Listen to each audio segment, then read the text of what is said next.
बंदलार बालुकेश्वर बाबा पूजा समापन। सहेला निकटस्थ बंदला ग्राम में प्रतिवर्ष पर चलित वर्ष मध्य कार्तिक शुक्ल पक्ष 10 नवेम्बर 3/11/2022 गुरुवार पूर्णमी नवेम्बर 8/11/2022 मंगलवार पर्यंत ग्राम रांज नदी कूल में बालुकेश्वर महादेव बाबा पूजा समापन हो जाइछि। ग्राम रांज नदी कूल में बालुकेश्वर बाबा पीठ में दशमी दिन प्रातः कर्ता तुषमद भाई द्वारा विधिपूर्वक बालुकालिंग स्थापन कर पूर्णमी दिन संध्या पर्यंत पूजा कार्य चलीथिला। प्रतिदिन आलती महामृत्युंजय मंत्र करा जाउथिला। अहला चतुर्दशी दिन संध्यारे महाभोग अर्पण करा जे ग्रामर आबाल वृद्ध वनिता प्रसाद बंटन करा जाइथिला। एही पूजा कार्यर पाणीमरर पूजारी निरंजन देहुरी पूजा कार्य करथिले। देव प्रसाद सहयोगकर्ता दायित्व तुलाइथिले। चतुर्दशी राति रे महामृत्युंजय यज्ञ करा जाइथिला।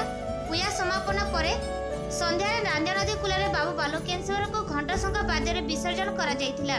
एही अवसर में केरमेली एवं लिम मार्नीर महिला संकीर्तन दल परिवेषण करथिले।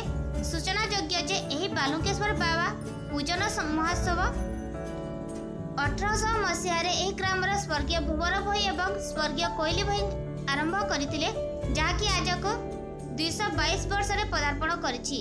एही पूजन उत्सव रे ग्रामर दिलीप कुमार साहू, दयासागर पांडे, तरणीय रणा ग्रामर वार्ड मेंबर द्वय एवं ग्रामवासी तथा ग्रामर युवक मानक सहयोग रे अनुष्ठित होइतिला।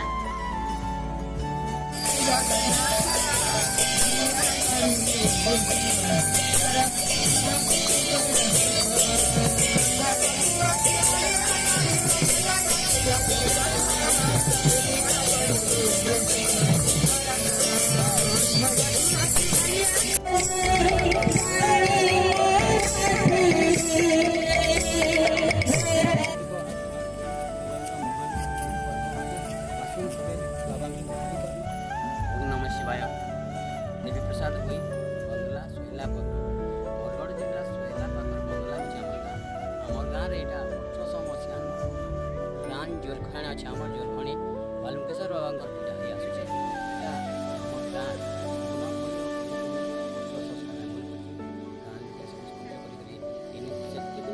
परंपरा अच्छे इन शिव बाबा के बालुका लिंग रूप पूजा करसन और इन जी जिनठा मागले बाबा पूरण करसन। इनो बाबा मानसिक कला घट छतर सौंप नड़िया कपड़ा देसन और बाबा गुहाली कले निजर मन पूरण केन समय की पूजा करसन। इटा होचे कार्तिक मास पूजुल पखर दशमी पवन पूजा मूल हेसी। उन्हीं दिन बेलगुड़ा सरसी सबुदिन दशमी दिन सकालू बालुकालिंग के स्थापन कलापर सबुदिन पूजा आरती हेसी भोग लगसी। पूरी दिन बेलगुड़े यज्ञ होम सरला गाँ जोरखणी विसर्जन करासी।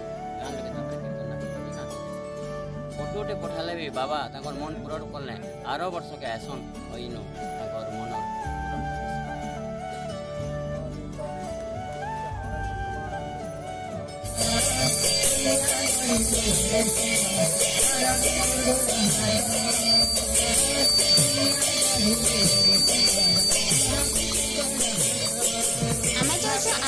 पास के अनमिक्स टीवी के नहीं करी कला संस्कृति परंपरा के देखाबार लगे।